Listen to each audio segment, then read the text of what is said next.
Hello everyone, welcome to this video, or I should say podcast.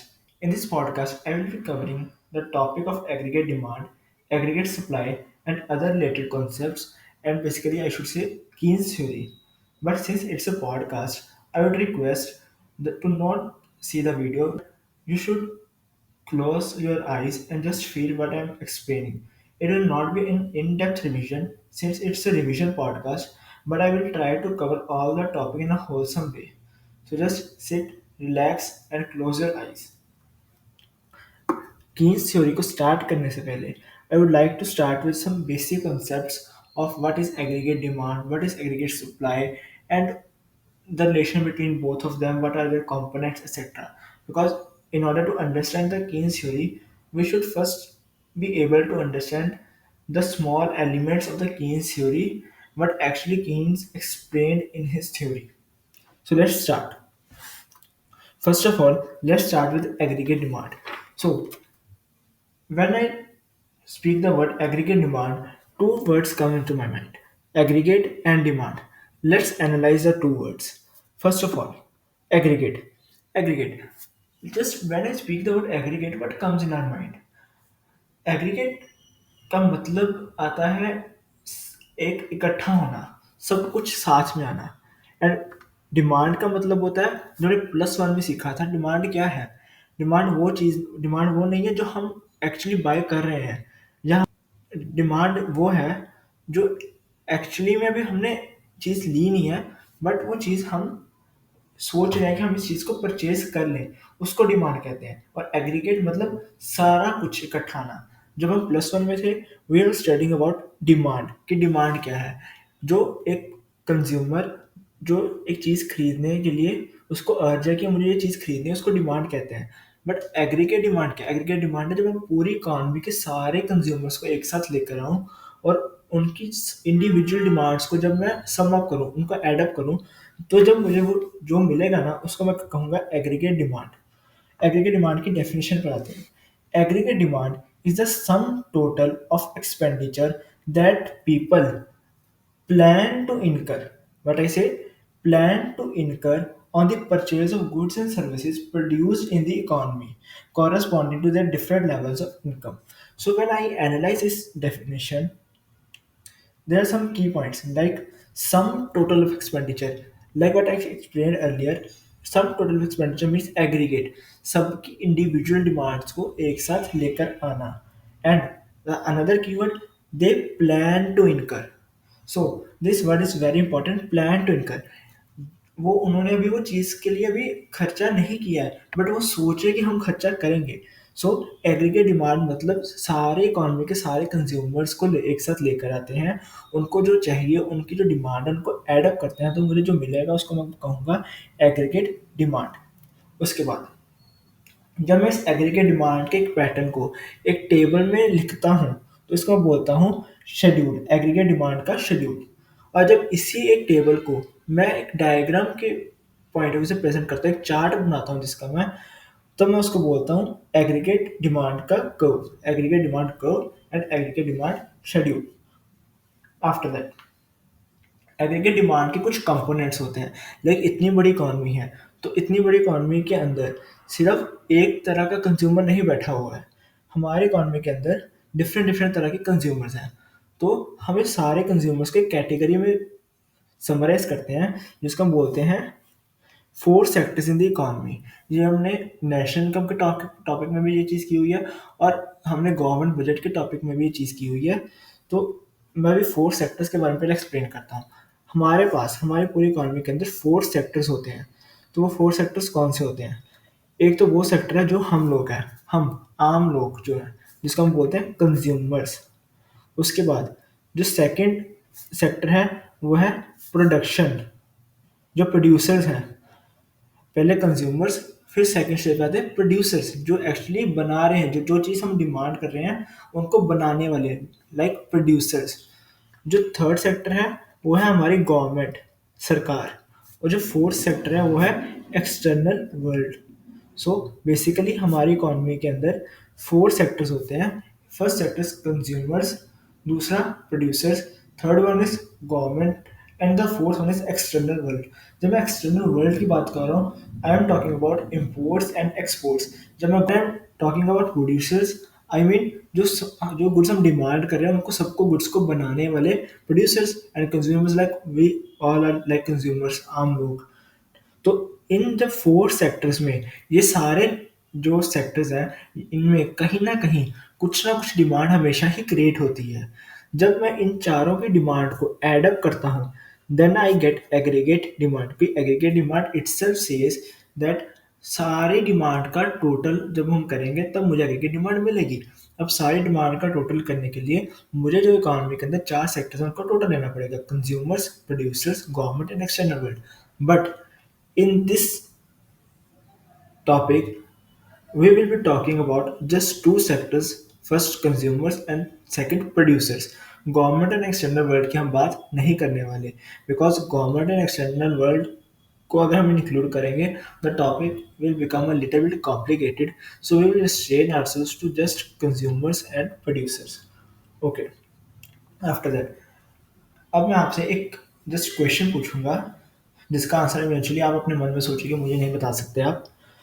तो मैं आपसे एक चीज़ पूछता हूँ, अगर आप कुछ भी नहीं कमा रहे, you are earning nothing, but क्या आपकी कंजम्पशन स्टॉप हो जाएगी? आप इस वीडियो को पॉज करिए, इस क्वेश्चन के बारे में सोचिए। आपके पास कोई इनकम नहीं, आपकी इनकम ज़ीरो है, बट क्या आप अपना खर्चा करना बंद कर दोगे? So the answer is no, आपका खर्चा बंद नहीं होगा। अब आप कहेंगे खर्चा तो हमें बंद करना ही पड़ेगा, बट आप सोचिए, अगर आप कुछ कमा नहीं रहे, इसका मतलब ये तो नहीं आप भूखे रहेंगे। कहीं ना कहीं आपको अपनी बेसिक नीड्स के लिए एक्सपेंडिचर तो करना ही पड़ेगा। आपको एक वक्त की रोटी तो खानी ही पड़ेगी। अगर सर्वाइव करना है तो खाना तो खाना पड़ेगा। अब वो खाना खाना भी तो एक एक्सपेंडिचर है, वो भी एक डिमांड है। इसीलिए हम बोलते हैं वो चीज़, वो डिमांड जो हम करते हैं जब हमारी कोई भी इनकम नहीं होती, like poor peoples, they are earning nothing, उनकी कोई इनकम नहीं है, बट फिर भी उनको अपने सर्वाइव करने के लिए कुछ ना कुछ तो एक्सपेंडिचर करना पड़ता है, बेसिक एक्सपेंडिचर उनको करना पड़ता है। उस एक्सपेंडिचर को मैं बोलता हूँ autonomous consumption expenditure. I am repeating again, autonomous consumption expenditure. अब इसको, इस वर्ड को भी स्प्लिट करते हैं। ऑटोनोमस मतलब जो किसी पर डिपेंड नहीं करता, consumption like what I am demanding, and expenditure जो मैं खर्चा करना चाह रहा हूँ।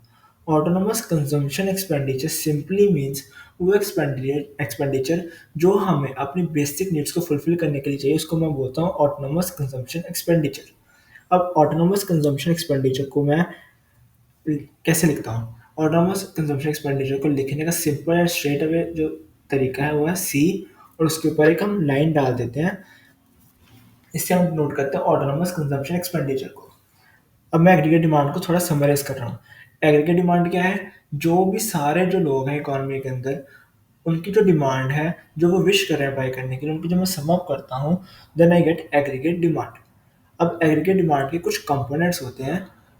एग्रीगेट डिमांड के चार कंपोनेंट्स हैं, जो बेसिकली चार सेक्टर हैं इकोनॉमी के अंदर: consumers, producers, government and external world. अब मैं इनको कैसे लिखता हूँ? एग्रीगेट डिमांड को लिखने का सिंपल तरीका है कि मैं प्रोडक्ट कंज्यूमर्स की डिमांड को ऐड करूँ, प्रोड्यूसर्स की डिमांड को ऐड करूँ, गवर्नमेंट से जो डिमांड जनरेट हो रही है उसको ऐड करूँ, और एक्सटर्नल वर्ल्ड से जो डिमांड जनरेट हो रही है उसको ऐड करूँ।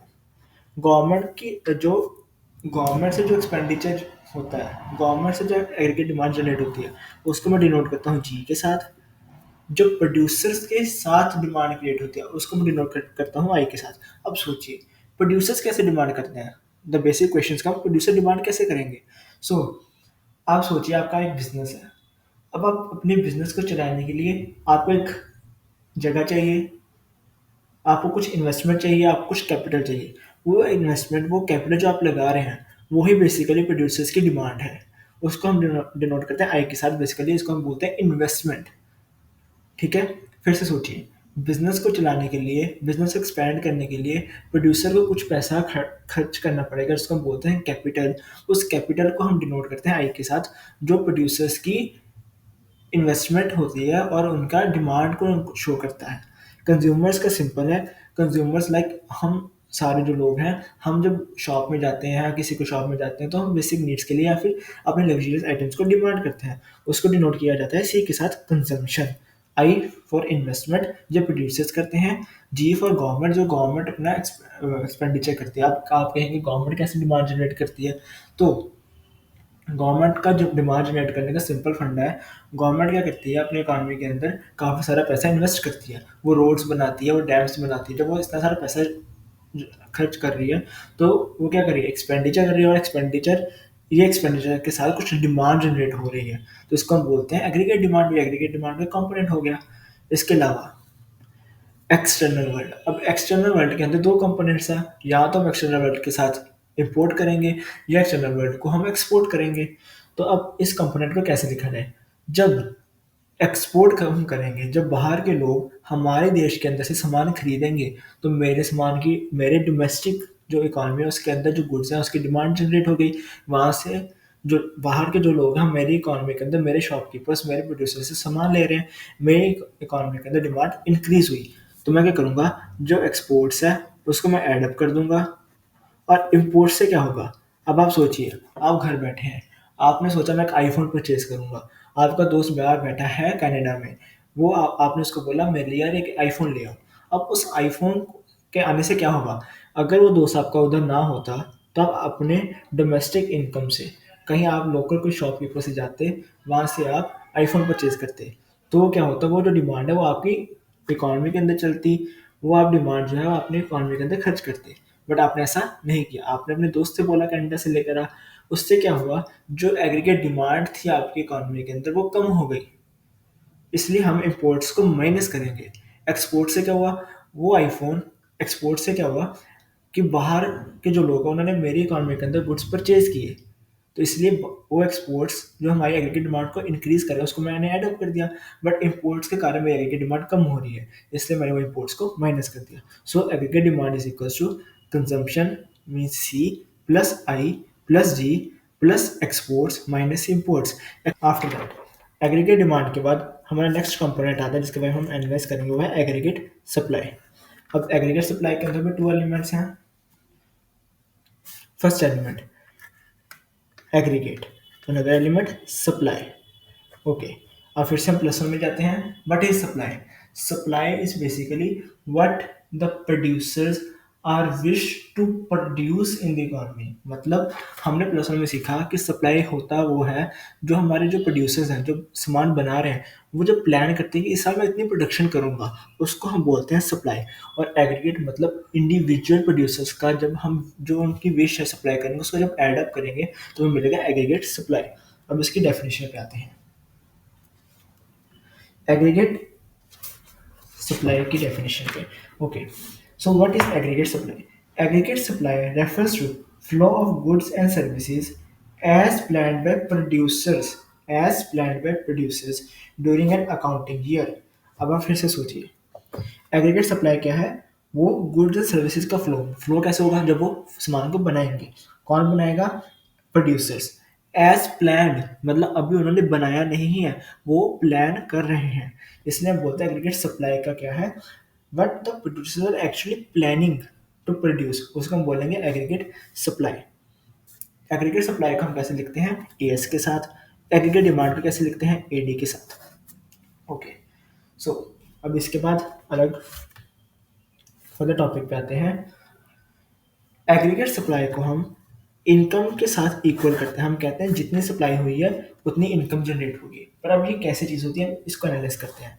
एग्रीगेट सप्लाई इनकम के इक्वल क्यों होती है? अब आप सोचिए, मैं एक प्रोड्यूसर हूँ। आप इस पर्सपेक्टिव के साथ सोचिएगा कि अब मैं एक बिजनेस चला रहा हूँ। मैंने सोचा है कि आज मैं 1 लाख ऑफ चिप्स मैन्युफैक्चर करूँगा।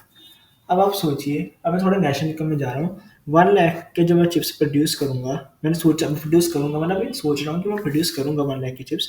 तो अल्टीमेटली क्या होगा, जब मैं 1 लाख खर्च करूँगा चिप्स के ऊपर, या फिर मुझे जब 1 लाख मिलेगा, जैसे मैंने चिप्स बेचे, मुझे 1 लाख जब मिलेगा, उस 1 लाख पर जो 1 लाख की बाइफरकेशन कैसे होगी?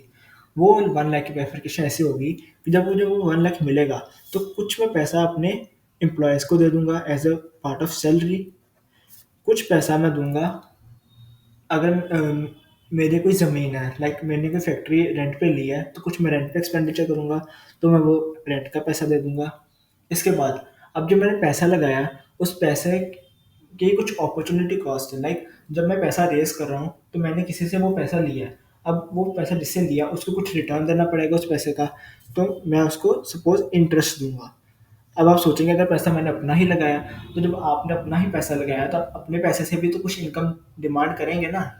आप ऐसा तो नहीं, आप पैसा देकर आप कहेंगे कि मैं लॉस में चला जाता हूँ, ऐसा नहीं होगा। आपको कुछ एक्सपेक्टेशन होगी कि मुझे कुछ परसेंटेज ऑफ रिटर्न चाहिए, तो आप कुछ अपने लिए भी पैसा निकालेंगे। तो ये 1 लाख किसके अंदर कन्वर्ट हुआ? कुछ हमने एम्प्लॉइज़ को दे दिया, कुछ हमने डेट की फॉर्म में दे दिया, कुछ हमने इंटरेस्ट जनरेट कर दिया। अब जो बाकी बचा वो क्या हो गया? आपका प्रॉफ़िट हो गया। उसके बाद आपने अपना प्रॉफ़िट है वो दे दिया कि आप इतना जो हुआ वो मेरा प्रॉफ़िट हो गया, ठीक है? इसके बाद और सोचते हैं, इसके अलावा ये सारी चीज़ों के अलावा कुछ वो भी कंपोनेंट्स होंगे, लाइक आपने कोई रॉ मटेरियल वगैरह परचेज़ किया, तो वो सब भी आपने खर्चा किया। मतलब ये 1 लाख इसी में कन्वर्ट हो जाएगा।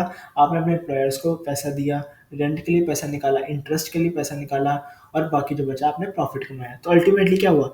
ये 1 लाख के गुड्स बनाने से अल्टीमेटली ये 1 लाख किसी की इनकम बन गई, किसी को एम्प्लॉयर्स को मिला तो उनकी इनकम बन गई। हमें एक इंडिविजुअल के पॉइंट ऑफ व्यू से नहीं सोचना, हमें इकोनॉमी के पॉइंट ऑफ व्यू से सोचना है। जब 1 लाख के गुड्स बने, तो उसके लिए किसी को कुछ वेजेस मिले, रेंट जिसने फैक्ट्री जिसको रेंट मिला, जिसने पैसा दिया उसको इंटरेस्ट मिला और हमें खुद को प्रॉफिट मिला। अब इंटरेस्ट और प्रॉफिट और रेंट हम एक्चुअली एक जाने का हो सकता है, बिकॉज अगर मैं फैक्ट्री मेरी है, पैसा मेरा है, तो अल्टीमेटली प्रॉफिट वगैरह सब कुछ मेरा होगा, बट उससे इनकम जनरेट हो रही है। हम इनकम की बात करें, हमें इनकम जनरेट हो रही है।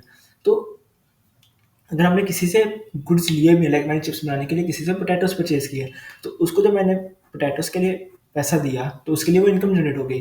तो मैं बोल रहा हूँ जितना का मैं सामान बनाता हूँ, उतने की ही मेरी इनकम जनरेट हो जाती है। इसलिए मैं बोलता हूँ एग्रीगेट सप्लाई इनकम के इक्वल है। अब हम जब इसका चार्ट बनाते हैं, एग्रीगेट सप्लाई और इनकम को शो करने के जब हम चार्ट बनाते हैं, तो it comes a straight line curve जिसका इक्वल डिस्टेंस होता है एक्स एंड वाई एक्सिस से। बट ये क्यों होता है? बिकॉज एग्रीगेट सप्लाई इनकम की इक्वल है। अगर 20 की एग्रीगेट सप्लाई है तो 20 की ही इनकम होगी।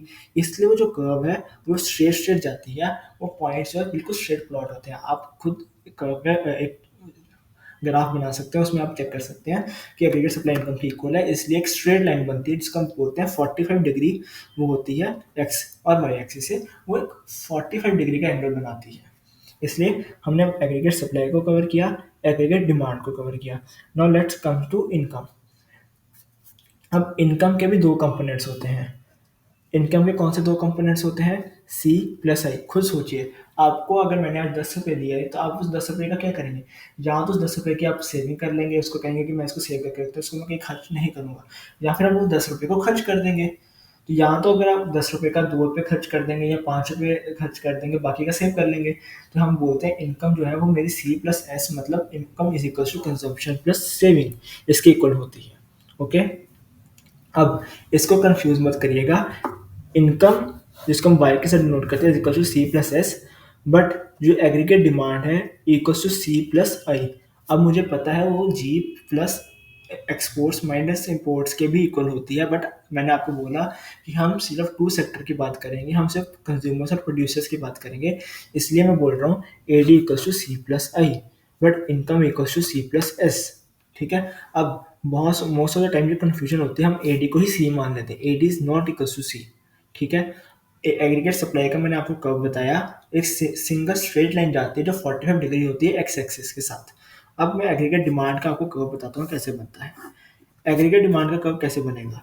जो कंजम्पशन है, अभी आप मैं आपको क्या करूँगा, अब आप वीडियो को थोड़ी देर के लिए देखिएगा, तो जो एग्रीगेट डिमांड का जो कर्व है, आपको एक जो ग्राफ है वो मैं एक्चुअली वीडियो के अंदर लगा दूंगा, तो आप उसको एक बारी ग्राफ को साथ में देख सकते हैं, तो आपको बेटर एक्सप्लेनेशन आ जाएगी। एग्रीगेट डिमांड की कर्व कैसे जाती है? पहले हम कंजम्पशन की कर्व बनाते हैं। जब कंजम्पशन की कर्व बनाएंगे उसमें मैं इन्वेस्टमेंट को ऐड करूंगा, तो मुझे एग्रीगेट डिमांड की कर्व मिल जाएगी। अब कंजम्पशन की कर्व कैसे होती है, मैं ये समझनी है ये चीज़। कंजम्पशन की कर्व होती है लाइक, कंजम्पशन जो है वो कभी भी ज़ीरो से स्टार्ट नहीं होती। आप इस ग्राफ में भी देख सकते हैं, जो कंजम्पशन की कर्व है वो ज़ीरो से स्टार्ट नहीं हो रही, वो एक सर्टेन पॉइंट जो वाई एक्सिस पे है उससे स्टार्ट होकर बिल्कुल सीधा जा रही है। बट हमें ये सोचना है कि ये कर्व सीधा क्यों जा रहा है, ये ज़ीरो से क्यों नहीं शुरू हो रही। सिंस मैंने आपको बोला, एक हमारे पास ऑटोनोमस कंजम्पशन होती है, वो कंजम्पशन जो मैं इनकम ना भी कमाऊँ फिर भी वो मुझे करनी ही करनी है, मुझे बेसिक नीड्स के लिए वो चाहिए ही चाहिए। मतलब रोटी के लिए जितना खर्चा हो रहा है वो तो मुझे चाहिए ही चाहिए। तो मैं बोल रहा हूँ मेरी कभी भी कंजम्पशन ज़ीरो हो ही नहीं सकती। इसलिए मेरा जो वाई एक्सिस है, जो कंजम्पशन की लाइन है, वहाँ पर मैंने ज़ीरो की जगह एक सर्टेन पॉइंट लिया है जो मेरी ऑटोनोमस कंजम्पशन को शो कर रहा है, बिकॉज़ वो ज़ीरो नहीं हो सकती कंजम्पशन। इसलिए कंजम्पशन ज़ीरो पे रखी जो इसलिए जो कंजम्पशन है वो वाई एक्सिस पे जब है तो एक सर्टेन पॉइंट पे है, वो ज़ीरो पे नहीं है।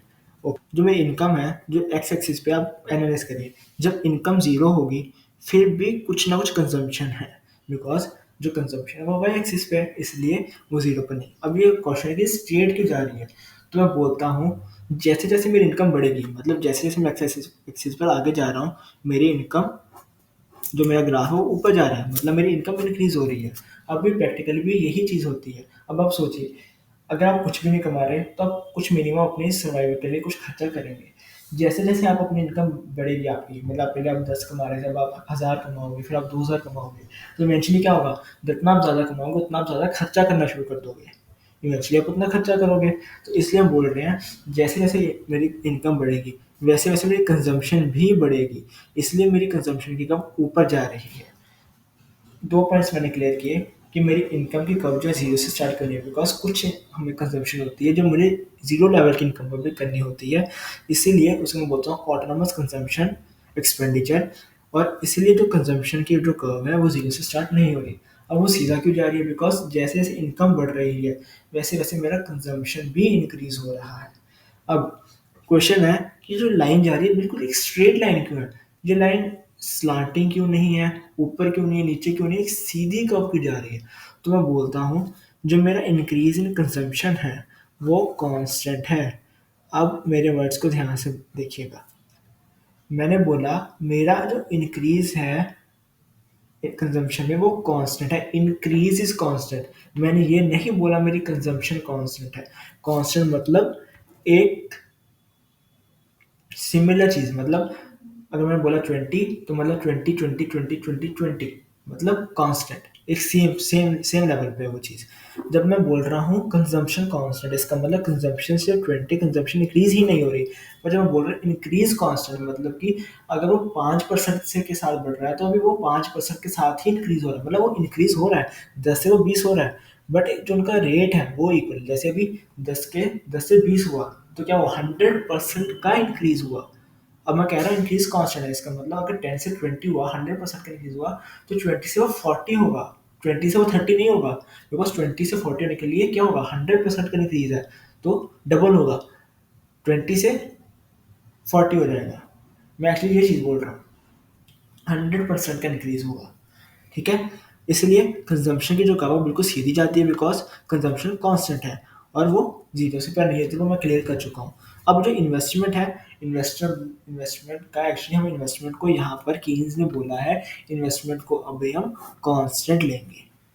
अभी इंक्रीज इन्वेस्टमेंट कांस्टेंट नहीं है, इन्वेस्टमेंट खुद कांस्टेंट है, मतलब इन्वेस्टमेंट में कोई इंक्रीज नहीं आ रहा चाहे जितनी मर्जी इनकम हो।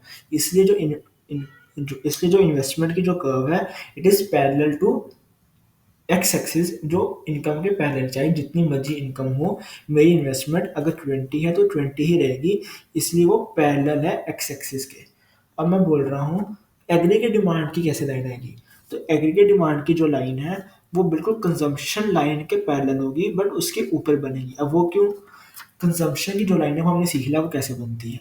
अब कंजम्पशन और इन्वेस्टमेंट दोनों की लाइन हमारे पास है, हमने सीखा कंजम्पशन और इन्वेस्टमेंट को जब ऐड करते हैं तब एग्रीगेट डिमांड बनेगी। तो इट इज़ कॉमन कि जब एग्रीगेट जो कंजम्पशन की लाइन है उसके अंदर कुछ अगर ऐड होगा तो जो नई कर्व बनेगी वो उसके ऊपर बनेगी, ठीक है। अब उसके पैरेलल क्यों बन रही है, कंजम्पशन के पैरेलल क्यों बन रही है, बिकॉज जो इन्वेस्टमेंट है वो बहुत कांस्टेंट है, हर पॉइंट पे हम जस्ट 20 20 ऐड कर रहे हैं, तो दैट्स वाई जो लाइन है वो बिल्कुल पैरेलल जा रही है, ठीक है। आप एक बारी जो मैंने आपको ये जो ग्राफ दिया आप उसको देखिए, साथ में आप खुद एक बारी चार्ट आप एक ग्राफ बना कर दे सकते हैं जिसमें आप एक इन्वेस्टमेंट को कांस्टेंट 20 ले लीजिए, कंजम्पशन को एक कांस्टेंट रेट से आप इंक्रीज करिए, तो उसके ऊपर जब आप 20 20 उसको ऐड करेंगे तो जब नई कर्व बनेगी आपकी वो बिल्कुल पैरेलल जाएगी कंजम्पशन के। हमने एग्रीगेट डिमांड भी सीख लिया, एग्रीगेट सप्लाई भी सीख लिया। अब हम आते हैं अपने फंक्शन के ऊपर। अभी मेन पॉइंट इज फंक्शन क्या होता है। फंक्शन की जब मैं बात करता हूँ तो मुझे कुछ अपनी मैथमेटिक्स की याद आ रही है। तो फंक्शन होता था, मतलब फंक्शन प्लस वन में भी हमने फंक्शन सीखा है, बट मैं आपको इसका मतलब बताता हूँ फंक्शन का मतलब एक्चुअली क्या है। फंक्शन सिंपली मीन्स कि किसी चीज़ में हमें एक मैथमेटिकल रिलेशनशिप डिराइव करना है। ठीक है, किसी भी अगर चीज़ में मैं मैथमेटिकल रिलेशनशिप में डिराइव करता हूँ उसको मैं बोलता हूँ फंक्शन। अभी फंक्शन क्या है, मेरे पास दो तरह के फंक्शन है, एक है कंजम्पशन फंक्शन, एक है सेविंग फंक्शन। कंजम्पशन फंक्शन से मेरा क्या मतलब है, कंजम्पशन फंक्शन में मेरा मतलब है कि मुझे कंजम्पशन का एक रिलेशनशिप डिराइव करना है किसके साथ, इनकम इनकम के साथ। फंक्शन सिंपली मीन्स कि दो वेरिएबल्स के बीच में आपको एक रिलेशनशिप डिराइव करना है। तो मैं कंजम्पशन फंक्शन में क्या किसके साथ रिलेशनशिप डिराइव करूंगा, I will derive the relationship from consumption, I will derive the relationship between consumption and income. और सेविंग फंक्शन में I will derive the relationship between saving and income. Okay, तो अभी consumption और income के बीच में क्या relationship है हमें ये समझना है। मैं बोल रहा हूँ हमें बुक की तरफ देखना नहीं है, हमें कोई रेक्टिफिकेशन नहीं करनी, हम खुद ही रिलेशनशिप बना सकते हैं। आप सोचिए, आप जब कंजम्पशन करने जाएंगे, आप जब खर्चा करने जाएंगे, अगेन मैं कंजम्पशन फंक्शन की बात कर रहा हूँ, मैं एग्रीगेट फंक्शन एग्रीगेट डिमांड के फंक्शन की बात नहीं कर रहा। ठीक है, मैं एग्रीगेट डिमांड का जो कंपोनेंट है कंजम्पशन उसकी बात कर रहा हूँ। अभी कंजम्पशन मतलब जब मैं खुद, एक आम लोग जब शॉप पे जाएंगे, जब वो कंजम्पशन करने जाएंगे, वो कैसे कंजम्पशन करेंगे।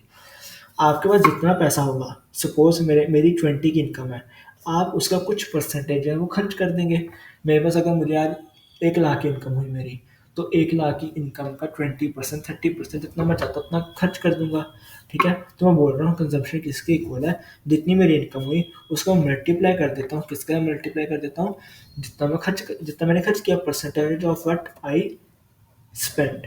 ठीक है, बट अभी मैंने बोला कभी कभी मेरी जो इनकम है वो बिल्कुल जीरो होती है, इनकम मेरी होती ही नहीं। अब उस सिचुएशन में मैं क्या करूँगा, जब मेरी इनकम ही नहीं है तो कुछ मैं बेसिक नीड्स के लिए एक्सपेंडिचर करूँगा, जिसको मैं बोलूँगा ऑटोनोमस एक्सपेंडिचर, ऑटोनोमस कंजम्पशन।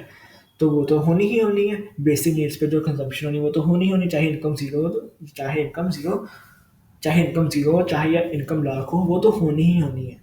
तो what I ultimately get derived कि जो मेरी कंजम्पशन है उसमें जो मुझे मिनिमम नीड्स के लिए जो कंजम्पशन चाहिए, जो कंजम्पशन मैं करूँगा ही करूँगा, उसको मैं ले लेता हूँ। लाइक अगर मैं कुछ भी नहीं कमा रहा तो 20-30 रुपए की जो मैं रोटी खा रहा हूँ वो तो मुझे खानी ही खानी है। उसके ऊपर कुछ मैं, जितनी मेरी इनकम होगी उसका कुछ परसेंटेज जो है मैं खर्च करूँगा, जिसको मैं डिनोट करता हूँ प्लस जितनी भी मेरी इनकम है जो मैं वायर से डिनोट कर रहा हूँ उसका कुछ परसेंटेज। ठीक है, what I get, C equals to autonomous consumption, जिसको मैं डिराइव कर रहा हूँ सी और उसके ऊपर एक लाइन में डालता हूँ, प्लस इनकम और उसका कुछ परसेंटेज।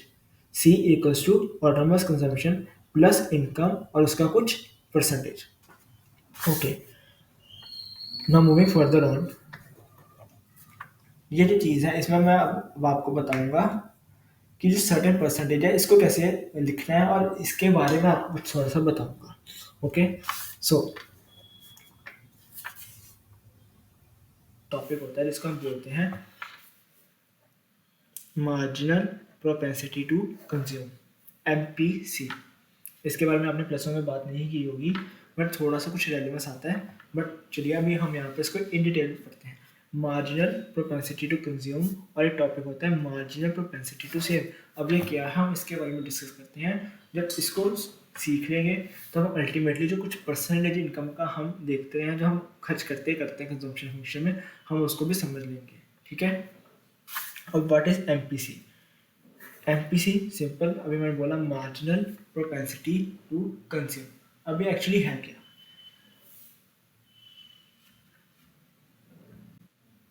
जब हम प्लस वन में थे तो हम सीखते थे एक कॉन्सेप्ट था मार्जिनल यूटिलिटी। मैं बोलता था मैं आइसक्रीम की शॉप पे गया हूँ, आज मैंने एक आइसक्रीम ली है, तो उसके लिए मेरी अर्ज कुछ समथिंग कुछ अर्ज है। तो जब मैं दूसरी वही वो आइसक्रीम मैंने खा ली, अब उसके मैं सेकंड आइसक्रीम खा रहा हूँ, तो सेकंड आइसक्रीम खाने की जो मेरी इच्छा है वो जितनी फर्स्ट आइसक्रीम की इच्छा थी उससे थोड़ी सी कम होगी। उसमें जब मैं थर्ड आइसक्रीम खा रहा हूँ तो मेरी इच्छा तो बहुत ही ज़्यादा कम हो जाएगी, बिकॉज मैं ऑलरेडी 2 आइसक्रीम्स खा चुका हूँ, तो थोड़ी मेरी इच्छा कम हो जाएगी। ऐसे जाते थे जब मैं 10th आइसक्रीम खाऊँगा, तो क्या पता मेरी वो आइसक्रीम खाने की बिल्कुल भी इच्छा ही ना हो। तो जैसे-जैसे मैं आइसक्रीम का एक-एक यूनिट इंक्रीज़ कर रहा हूँ, मेरी कुछ-कुछ जो अर्ज है आइसक्रीम के लिए वो कम हो रही है।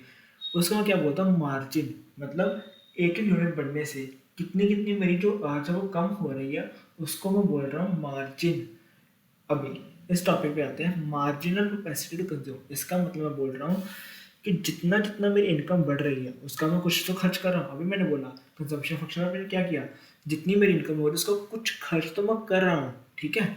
बट ये कि कितना खर्च कर रहा हूँ वो अभी हमने सीखना है। एमपीसी में वही है कि जैसे जैसे मेरा एक यूनिट इनकम का बढ़ता है, जैसे आज मैं 1 रुपया कमा रहा हूँ, अब मैं जब 2 रुपये कमाऊंगा, अगर 1 रुपये में मैं 0.50 पैसे खर्च कर रहा हूँ, अब जैसे ही मैं अपना एक additional unit of income increase करूँगा, मतलब मैं 1 से 2 रुपये कमा रहा हूँ, तो मैं कितना और खर्च करूँगा, उसको मैं बोलता हूँ एमपीसी। मतलब एक यूनिट बढ़ने से मैं कितना अपना जो चेंज है वो कितना चेंज आ रहा है, उसको मैं बोलता हूँ एमपीसी।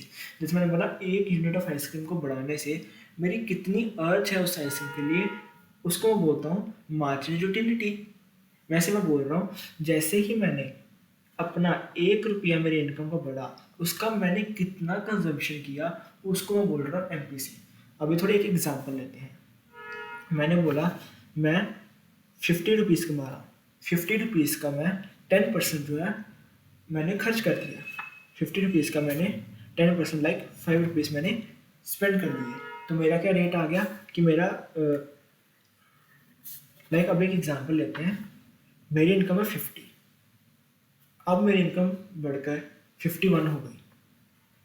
जब मैं जैसे ही मैंने ये इंक्रीज़ किया, मतलब मेरा 1 रुपये का इंक्रीज़ हुआ, तो इस 1 रुपये का मैंने से 0.50 जो है मैंने खर्च कर दिया, ठीक है। लाइक 1 रुपये का मैंने 0.50 खर्च कर दिया। तो मैंने बोला कि मेरा एमपीसी कितना होगा, 50%। मतलब जैसे ही मेरा 1 रुपये का इनकम बढ़ा, 1 रुपये का मार्जिन बढ़ा, तो उसका मैंने 50% सीधा खर्च कर दिया। वो है एमपीसी। जैसे ही एक एडिशनल यूनिट इनकम का बढ़ा, उसका कितना परसेंटेज मैंने खर्च किया, दिस इज एमपीसी। अब 51 हो गया, मैंने बोला अब 51 से 52 मेरी इनकम हुई। अब फिर से 1 रुपया बढ़ा, अब 1 रुपये का फिर से मैंने 50 पैसे खर्च कर दिया, तो क्या आया, मेरा एमपीसी आया 50%। मतलब जो चेंज है, मतलब जितना मेरी इनकम हो रही है उसका कितना परसेंटेज मैं खर्च कर रहा हूँ, दिस इज अल्टीमेटली मेरा एमपीसी। यह मेरा एमपीसी आता है। हम कीन्स की जो थ्योरी है, कीन्स की एक थ्योरी का मेन कंपोनेंट है कि हमें एमपीसी को कांस्टेंट लेना है। मतलब जितना जैसे जैसे मेरी इनकम बढ़ेगी उसका एक फिक्स परसेंट ही मैं खर्च करूँगा। मैंने अगर ले लिया कि 1 रुपये का सिर्फ 50 पैसे ही मैंने खर्च करना है, तो मैं 50 पैसे ही खर्च करूँगा। ये उसका एक, हम कहते हैं, एक उसकी अजम्पशन थी ये चीज़ कि हमें ये चीज़ लेकर चलनी पड़ेगी। और तो कभी कभी ऐसा नहीं होता है। लाइक मेरा अगर 10 रुपये से 20 रुपये या 11 रुपये की इनकम हुआ, तो मैं 1 रुपये की जगह मैं 60 पैसे भी खर्च कर सकता हूँ। Practically it is not possible. But जब किसी ने थ्योरी दी तो उसने बोला कि आपको ये अजम्पशन लेनी पड़ेगी कि आपका जो एम है वो कांस्टेंट रहेगा। मतलब अगर आपने 1 रुपया का आपकी एडिशनल इनकम हुई है, तो उसका कुछ कितना परसेंटेज आप खर्च कर रहे हो, दैट इज एमपीसी। मार्जिन कितना है, आपकी कितनी प्रोपेंसिटी क्या है आप खर्च करोगे जब आपका 1 रुपये का मार्जिन बढ़ेगा, ठीक है, दैट इज एमपीसी। अब वापस आता है एग्रीगेट डिमांड के उस कर्व में। वो एग्रीगेट डिमांड की जो कर्व थी, बिल्कुल वो स्ट्रेट कर्व थी। अब वो स्ट्रेट कर्व क्यों थी, बिकॉज जो एमपीसी है वो कांस्टेंट है। मतलब जितनी मेरी इनकम बढ़ रही है, एक्सेसिव इनकम थी, इनकम इंक्रीज हो रही है, इनकम इंक्रीज होने का कुछ एक सर्टेन फिक्स प्रोपोर्शन जो है वो कंजम्पशन में जा रहा है। लाइक मैंने बोला 50 से अगर मेरी इनकम 51 हुई, तो कुछ सर्टेन एक फिक्स परसेंटेज आएगा। वैसे ही जैसे जैसे इनकम बढ़ रहा है, एक फिक्स परसेंटेज है जो कंजम्पशन में जा रहा है। मतलब कंजम्पशन फिक्स परसेंटेज के साथ इंक्रीज हो रही है, इसलिए जो कंजम्पशन की जो लाइन है वो बिल्कुल स्ट्रेट जा रही है, स्ट्रेट सीधी इंक्रीज हो रही है। तो जो इंक्रीज है वो कांस्टेंट है। क्यों इंक्रीज कांस्टेंट है, बिकॉज हमारा एमपीसी ही कांस्टेंट है। अगर एमपीसी कांस्टेंट होगा, मतलब एमपीसी क्या है, जितना मैं कंज्यूम कर रहा हूँ एडिशनल इनकम में, जितना कंज्यूम कर रहा हूँ, एक्चुअली कंजम्पशन इंक्रीज हो रही है, बट मार्जिन की बात हो रही है कि मार्जिन कितना, मार्जिन कांस्टेंट है, कांस्टेंट रेट से वो इंक्रीज हो रही है, इसलिए हम बोलते हैं इंक्रीज इज कांस्टेंट। वो जो लाइन है वो ऊपर जा रही है बट एक सीधी लाइन में जा रही है, सीधी जा रही है वो, क्योंकि रेट कांस्टेंट इंक्रीज होने का। अब वापस आते हैं कंजम्पशन फंक्शन के ऊपर, कंजम्पशन इनकम के बीच का रिलेशनशिप। हमने बोला कि कुछ मिनिमम अपने नीड्स को फुलफिल करने के लिए कुछ तो कंजम्पशन होगी होगी, जिसको मैं बोलता हूँ ऑटोनोमस कंजम्पशन। इसमें मैं कुछ ऐड करूँगा इनकम का कुछ सर्टेन परसेंटेज जो मैं डेफिनेटली खर्च करने ही वाला हूँ। वो जो फिक्स परसेंटेज है उसको मैं बोलता हूँ एम पी सी। मतलब अगर मैंने दिया मेरा एम पी सी 50% है, मतलब मेरी इनकम का 50% में खर्च करने वाला हूँ। अब आप कहोगे कि तूने तो बोला चेंज इन इनकम हम लेते हैं, चेंज इन इनकम का कुछ सर्टेन परसेंटेज कॉन्स्टेंट होता है, अब इनकम का हम कॉन्स्टेंट ले रहे हैं। तो जस्ट सी, अगर 1 रुपये से जब 2 रुपये जा रहा हूँ 50% खर्च कर रहा हूँ, 2 से 3 रुपये पे आ रहा हूँ तो 50% खर्च करो। अल्टीमेटली जितना खर्च होगा टोटल इनकम का वो 50% ही होगा। आप कैलकुलेट करके देखिए, 1 रुपये जब था तो उससे मैं 2 रुपये पे आया, तो 1 रुपये का इंक्रीज हुआ तो मैंने 0.50 खर्च किया। अब 3 रुपये पे आया हूँ, 2 से 3 रुपये पे आया हूँ, फिर से 50% खर्च किया, 0.50 आया। तो कितना आ गया टोटल एक्सपेंडिचर मेरा? जब 0 से 1 पे आया तब 0.50 का खर्चा हुआ, कोई 1 रुपये का एडिशनल इनकम हुआ। 1 से 2 पर आया, फिर से 1 रुपये का इनकम हुआ, उसका 50 पैसे खर्च किया। 2 से 3 पे आया, फिर 1 रुपये का इनकम हुआ, उससे मैंने 50 पैसे खर्च किया। अल्टीमेटली कितना खर्च किया मैंने? 1.50 मैंने खर्च किया। और मेरी इनकम कितनी है, टोटल इनकम कितनी है? 3 रुपीज़। तो 3 रुपीज़ का मैंने पॉइंट, जब मैंने 0.50 किया इट कम्स टू 1.5, जो मेरा इंडिविजुअल इंक्रीज के इक्वल आ रहा है। इसलिए मैं बोल रहा हूँ जितनी टोटल इनकम है उसको मैं एमपीसी में मल्टीप्लाई करूँगा तो मुझे मिल जाएगा कि कितना मैंने कंजम्पशन किया। एमपीसी क्या है कि परसेंटेज, कि मैंने कितना अपने इनकम का कितना मैंने परसेंटेज कंज्यूम किया है जब मेरी इनकम 1 रुपये से बढ़ रही है, एक एडिशनल यूनिट ऑफ इनकम हुआ है। इसलिए मैं क्या लिखता हूँ कंजम्पशन में, कंजम्पशन किससे इक्वल होगी? जितनी आपकी इनकम है तो उसका आपने कितना परसेंटेज खर्च किया, जिसको मैं डिनोट करता हूँ एमपीसी के साथ, उसमें मैं ऐड कर दूंगा अपनी ऑटोनोमस कंजम्पशन, जिसको मैं डिनोट करता हूँ सी, उसके ऊपर एक बार के साथ डिनोट करता हूँ सी बार। अब एमपीसी को हम डिनोट करते हैं बी के साथ। MPC is noted by B, income is noted by Y, C consumption is denoted by C, and autonomous consumption is noted by C bar. So what is the final equation, what is the final relationship, what is the final function?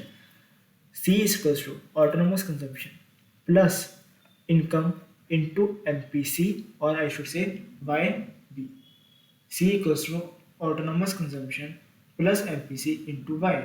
C equals to C bar plus Y into B. So I am ended with consumption function. अब आते हैं saving function के ऊपर। जैसे मैंने MPC बोला, same MPS होता है। जैसे एमपीसी मैंने बोला वैसे सेम एमपीएस भी होता है। एमपीएस में क्या है, जितनी एडिशनल इनकम होगी उतना उसका कितना परसेंटेज मैं सेव कर लूँगा, दैट इज एमपीएस। अब मैंने बोला चलो सेविंग फंक्शन भी डिराइव करते हैं। अभी सेविंग फंक्शन कैसे डिराइव करेंगे, the main question comes up. अच्छा, सेविंग फंक्शन डिराइव करने से पहले हम आपको सेविंग फंक्शन के कर्व कैसे होती है वो मैं बता देता हूँ। हमने इन्वेस्टमेंट की कर्व सीख ली, हमने कंजम्पशन की कर्व सीख ली, हमने एग्रीगेट डिमांड की कर्व सीख ली, हमने एग्रीगेट सप्लाई की भी कर्व जो है सीख ली है, बट सेविंग फंक्शन की हमने कर्व अभी तक नहीं सीखी है। लेट्स सपोज मेरी इनकम अभी ज़ीरो है। जब मेरी इनकम ज़ीरो है तो मेरी कंजम्पशन कुछ ना कुछ तो होगी, बिकॉज मैंने अभी बोला जो मेरी कंजम्पशन है, just 2 minutes. Sorry for interruption, guys. Let's continue. So I was saying, let's assume my income is zero. जब मेरी इनकम ज़ीरो है तो I am doing certain consumption, because अभी मैंने बोला जब इनकम ज़ीरो फिर भी हम कुछ कंजम्पशन कर रहे हैं, जिसको हम बोलते हैं ऑटोनोमस कंजम्पशन। लेट्स से मेरी ऑटोनोमस कंजम्पशन 20 है, बट अब सोचिए वो कंजम्पशन का वो पैसा कहाँ से आएगा? वो पैसा तो आपके पास है ही नहीं, इनकम तो ज़ीरो है। तो मैंने बोला वो जो पैसा है वो अपने मैं प्रीवियस सेविंग्स के साथ यूटिलाइज करूँ। कोई पैसा तो आपको चीज़ के लिए चाहिए ही चाहिए, तो इसलिए मैं बोलता हूँ वो पैसा सेविंग के साथ आएगा। सिंस वो अभी 20 जो पैसा है वो सेविंग्स के साथ आ रहा है, तो आपकी सेविंग्स क्या होगी? आपकी सेविंग्स कम हुई। तो अगर इनकम ज़ीरो है, आप 20 रुपीज़ की ऑटोनोमस कंजम्पशन कर रहे हो, तो वो ऑटोनोमस कंजम्पशन का पैसा कहाँ से आएगा? सेविंग के साथ आएगा। सो आई वुड से जो मेरी सेविंग्स है वो नेगेटिव चली गई। वो कितनी नेगेटिव जाएगी, जितना मैं कंजम्पशन करूँगा ऑटोनोमस कंजम्पशन। तो अगर मैंने 20 का ऑटोनोमस कंजम्पशन किया तो मेरी सेविंग्स कितनी हो जाएगी, -20 हो जाएंगी। इसलिए मैं बोल रहा हूँ y equal to C plus S. Income का या तो कुछ प्रोपोर्शन आप सेव करोगे या कुछ पैसा आप खर्च करोगे।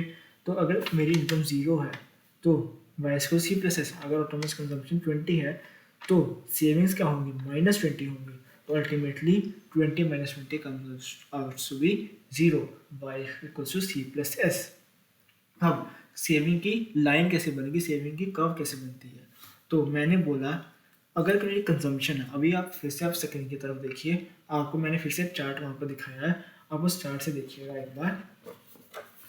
अब हो क्या रहा है, मेरी ये जो चार्ट है इसमें जो मेरी कंजम्पशन फिर से वो 0 के ऊपर है, क्यों है आपको पता है, वो ऊपर जा रही है, क्यों जा रही है आपको पता है।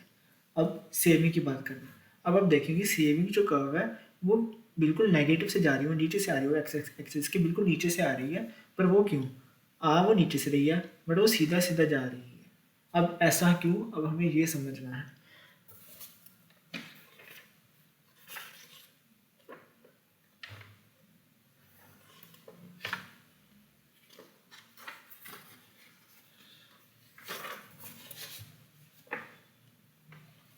ओके, अब हो क्या रहा है, जब ये कर्व मेरे नीचे से आ रही है, नीचे से आने का मतलब क्या है, अगर मैं अपने जो ऊपर वाला मेरा वाई एक्सिस को मैं नीचे एक्सटेंड करूँ तो 0 से नीचे जो भी आती है वो वैल्यू नेगेटिव में आती है।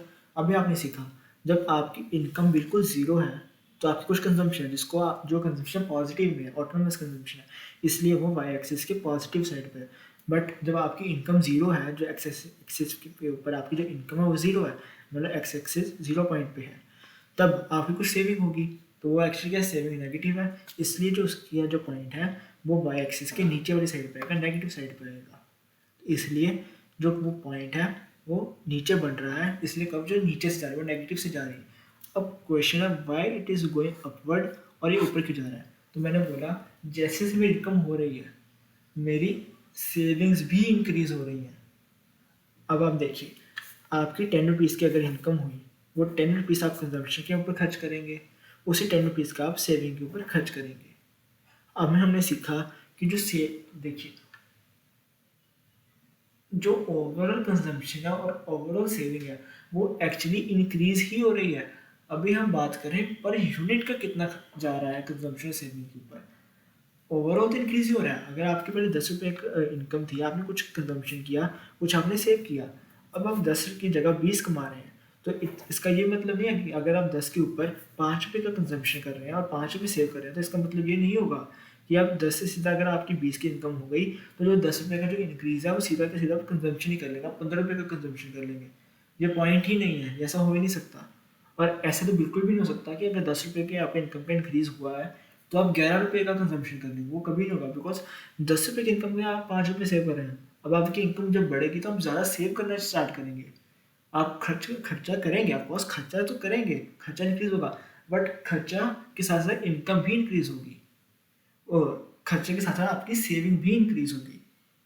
इसीलिए मैं बोल रहा हूँ जैसे जैसे इनकम बढ़ रही है मेरी कंजम्पशन तो इंक्रीज हो रही है, उसके साथ साथ मेरी सेविंग भी इंक्रीज हो रही है। ठीक है, उसका जो रेट है, हाँ हम ऐसा कह सकते हैं कि 10 रुपये की इनकम का अगर मैं 5 रुपये सेव कर रहा था तो 5 रुपये, अब जब मेरी 20 की इनकम हुई है तो फिर मैं सेव करूँगा।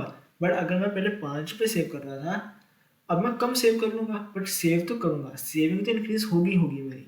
ठीक है, अब इस चीज़ को कैसे लिखते हैं, जैसे जैसे इनकम बढ़ी मेरी सेविंग्स बढ़ी, सेविंग्स इंक्रीज हो रही है इसलिए जो मेरी कर्व है ऊपर जा रही है। बट अगेन ये जो कर्व है बिल्कुल सीधी क्यों जा रही है कंजम्पशन की तरह, बिकॉज जैसे कीन्स ने बोला एमपीसी कांस्टेंट है, वैसे ही कीन्स ने बोला एमपीएस भी कांस्टेंट रहेगा।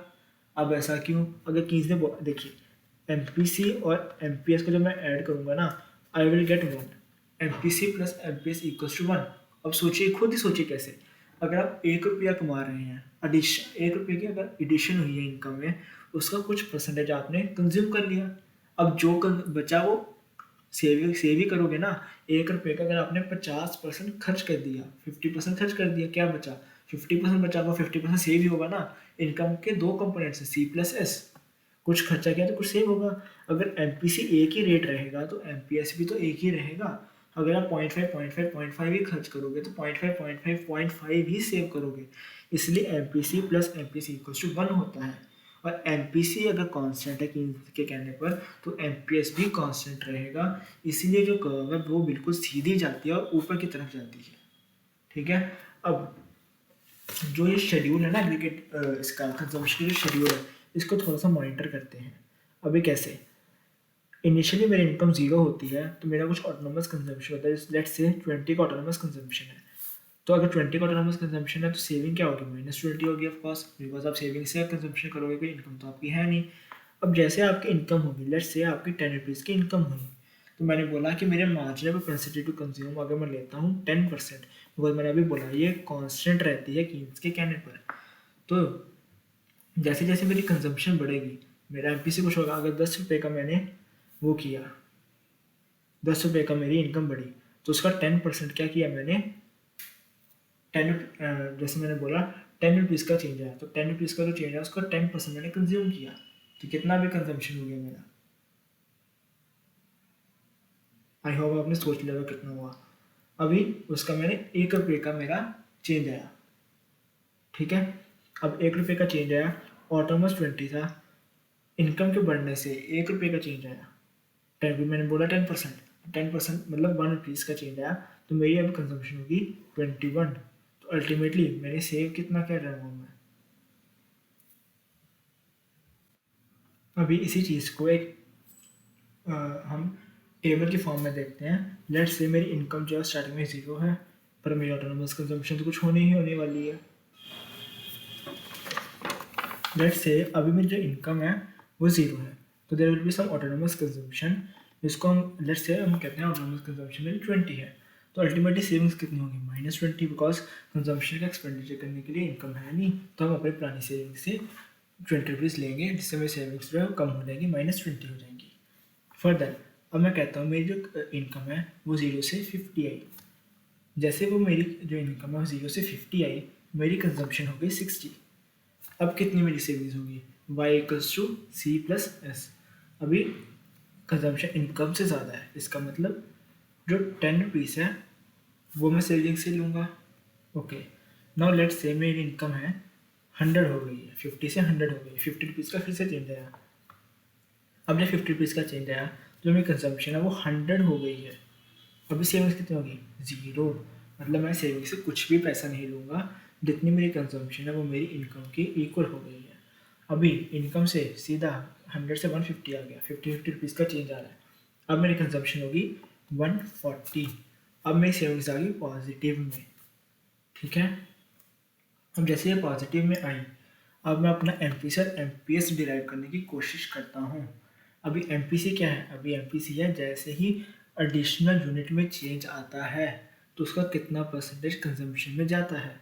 तो एमपीसी को मैं लिखता हूँ, MPC equals to change in consumption divided by change in income. ठीक है। अभी इस जो मैंने ग्राफ जो मैंने टेबल बनाया, ये टेबल आपकी स्क्रीन के सामने भी है। तो अभी इसमें क्या है, चेंज इन कंजम्पशन कितना हुआ, 20 से सीधा 60 हो गया, तो मतलब 40 रुपीज़ का चेंज इन कंजम्पशन आया। चेंज इन इनकम कितना आया, 50 का आया। तो अल्टीमेटली कितना आ गया, 4/5, 0.8, मतलब 80% अगर मैं बोलूँ तो मेरा एमपीसी जा रहा है। मतलब 20% मेरा सेव होना चाहिए। अगर मेरी एडिशनल इनकम का 80% जो है मैं खर्च कर रहा हूँ, तो 20% सेव होना चाहिए। लेट्स देखते हैं कि 20% एक्चुअली में सेव हो रहा है या नहीं हो रहा है। अभी चे अगर एमपीसी का फॉर्मूला है change in consumption divided by change in income, तो एमपीएस का क्या होगा, change in income, sorry, change in savings divided by change in income. अब चेंज इन इनकम कितना हुआ, 20 से सीधा सेविंग्स जो है वो 10 हो गई। ठीक है। कितने का चेंज आया, 10 का चेंज आया।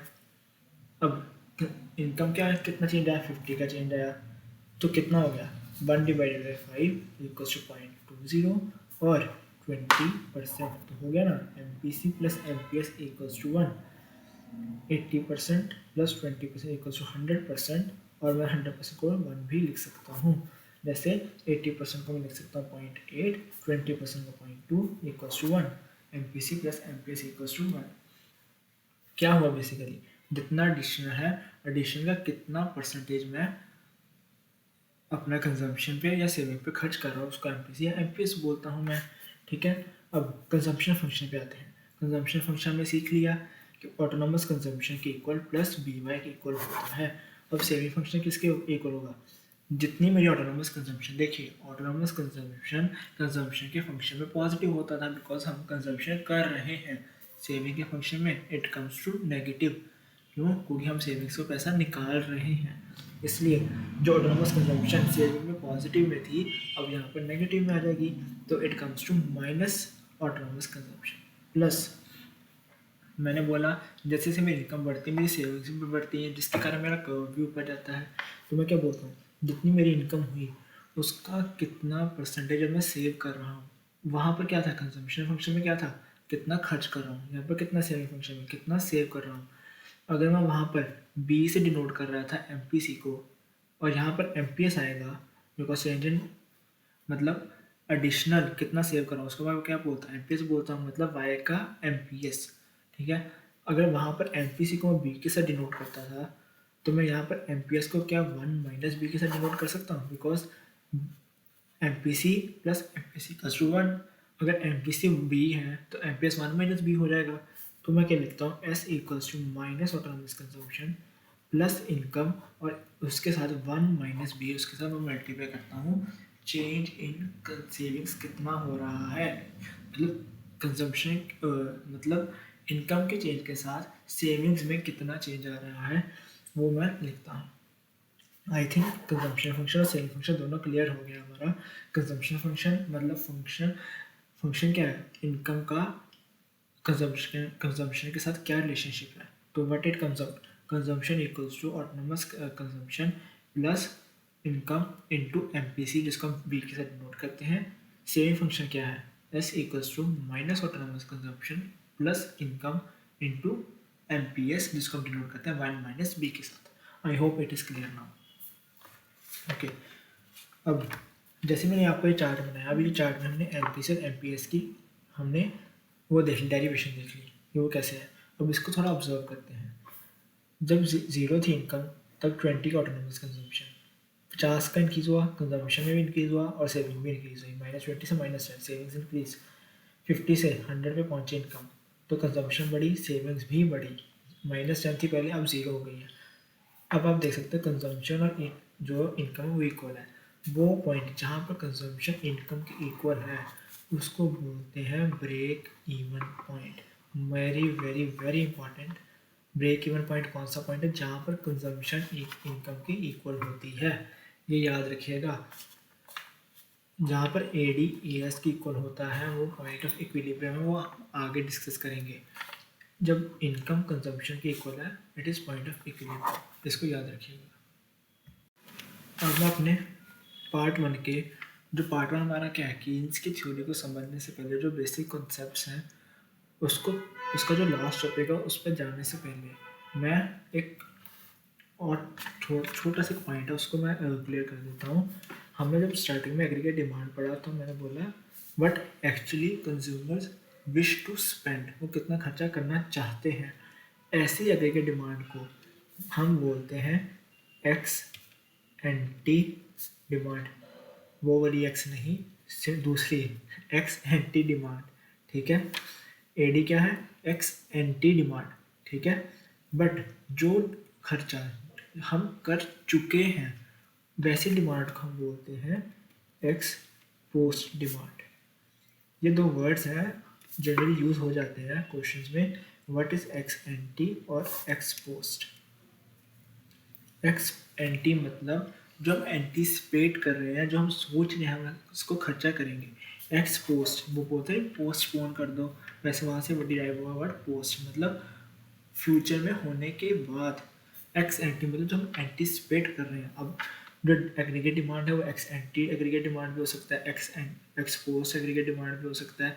सप्लाई में भी ऐसा हो सकता है, ex ante supply ex post supply. Investment में भी ऐसा हो सकता है, ex ante investment ex post investment. Generally जब हम एग्रीगेट डिमांड की बात करते हैं तो we are talking about ex ante demand. When we are talking about aggregate supply we are talking about ex ante supply. when we're talking about investment, we're talking about ex ante investments.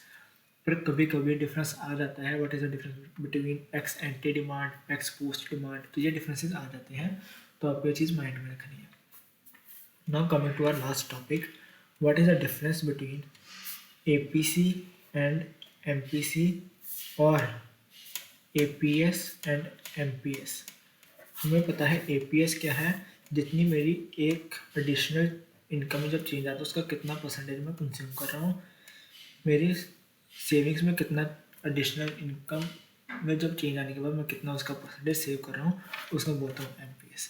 अच्छा, MPC को मैं slope of consumption function भी बोलता हूँ, MPS को मैं slope of saving function भी बोलता हूँ. स्लोप का क्या मतलब होता है कि किस रेट से चेंज आ रहा है. तो अब मैंने बोला रेट क्या है, इनकम का कितना चेंज का जो परसेंटेज है वो कंजम्पशन में जाएगा.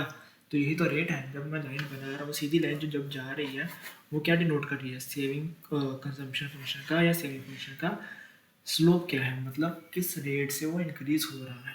तो एमपीसी का मतलब स्लोप ऑफ कंजम्पशन फंक्शन और एमपीएस का मतलब स्लोप ऑफ सेविंग फंक्शन भी होता है. अब एपीसी और एपीएस क्या होता है, पहले आते हैं एपीसी पर.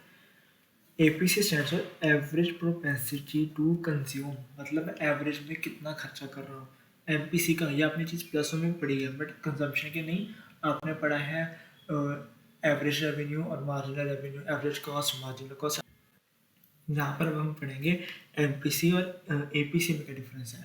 तो एपीसी क्या हुआ कि मैंने एवरेज में कितनी कंजम्पशन की, लाइक वही प्रीवियस चार्ट पर आते हैं जहाँ पर मैंने बोला कि जो मेरी इनकम है वो 0 है, कंजम्पशन 20 है, फिर वो 50 हुई, कंजम्पशन 60 हुई, आपकी स्क्रीन के सामने है. तो यहाँ पर अब मैं मार्जिनल प्रोपेंसिटी जब निकालूंगा तो मैं कहूँगा चेंज का कितना परसेंटेज मेरे कंजम्पशन पे जा रहा है, मतलब 20 से जब 60 हुआ तो 40 का चेंज आया कंजम्पशन में, और इनकम में कितना चेंज आया 50 का. तो कितना, तो ये कितना परसेंटेज गया, ये गया 80%, जिसको हम बोलते हैं 0.8 भी बोल सकते हैं. ठीक है, ये एमपीसी हो गया. अब एपीसी क्या, एपीसी मतलब एवरेज में कितना खर्चा जा रहा है. तो एवरेज कैसे निकालेंगे, एवरेज निकालेंगे जितनी कंजम्पशन हुई उसको डिवाइड करते हो उसके इनकम के साथ. लाइक पहले में हम कर सकते हैं 60 को डिवाइड कर सकते हैं 50 के साथ.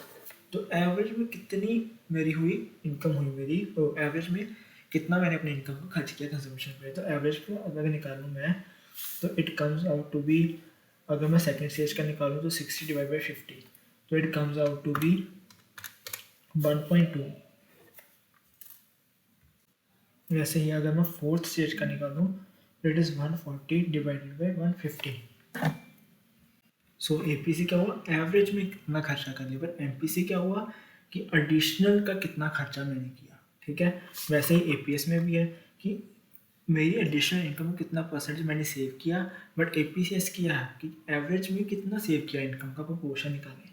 ठीक है, अभी कोई क्वेश्चन इसमें आ जाते हैं लाइक कि क्या मेरा एमपीसी नेगेटिव हो सकता है, क्या मेरा एमपीएस नेगेटिव हो सकता है. तो आप खुद ही सोचिए, हम बोल रहे हैं एडिशन का कितना खर्च हो रहा है इनकम के ऊपर, तो नेगेटिव कैसे हो सकता है. तो सोचिए ना, अगर आप 1 से 2 रुपये कमा रहे हैं तो जो 1 रुपया आपका आ रहा है उसका कुछ खर्च ही करेंगे या कुछ सेव ही करेंगे ना, या तो कुछ भी नहीं करेंगे या कुछ करेंगे. नेगेटिव तो आ ही नहीं सकता. तो एमपीसी और एमपीएस कभी भी नेगेटिव नहीं हो सकता फर्स्ट ऑफ ऑल. ठीक है, अब एपीसी क्या और एपीसी नेगेटिव हो सकता है क्या. अब आप सोचिए, एपीसी क्या है, consumption divided bye income. Consumption कभी नेगेटिव नहीं हो सकती, इनकम कभी नेगेटिव नहीं हो सकती, तो एपीसी भी कभी नेगेटिव नहीं हो सकता. क्या एपीएस नेगेटिव हो सकता है, हाँ हो सकता है, बिकॉज एपीसी क्या है, एवरेज में कितना हम उसमें सेविंग कर रहे हैं. तो जब इनिशियली जब स्टेजेस होते हैं तब सेविंग नेगेटिव होती है बिकॉज ऑटोनॉमस कंजम्पशन होती है और इनकम जीरो होती है. ठीक है, अभी आप चार्ट में देख सकते हैं. तो इसलिए एपीएस है वो नेगेटिव हो सकता है. तो ऐसे क्वेश्चन आ जाते हैं, तो उसका मैंने आपको इंटरप्रिटेशन बता दिया. क्या है एपीएस और एमपीएस का फ़र्क, सॉरी एपीसी और एमपीसी का फ़र्क, कि एमपीसी एडिशनल इनकम की बात करता है कि एडिशनल इनकम का कितना कंजम्पशन में जा रहा है. एपीसी क्या करता है, एवरेज में कितना जा रहा है. ठीक है ना, वो ओवरऑल की बात करता है, वो एडिशनल की बात करता है. ठीक है, इसी के साथ हमारा जो फर्स्ट पार्ट है इस टॉपिक का वो completed है. And if you understood the concept and you think the video was best use of your time, please like the video and subscribe our channel to get notified whenever the second part comes out. Thank you.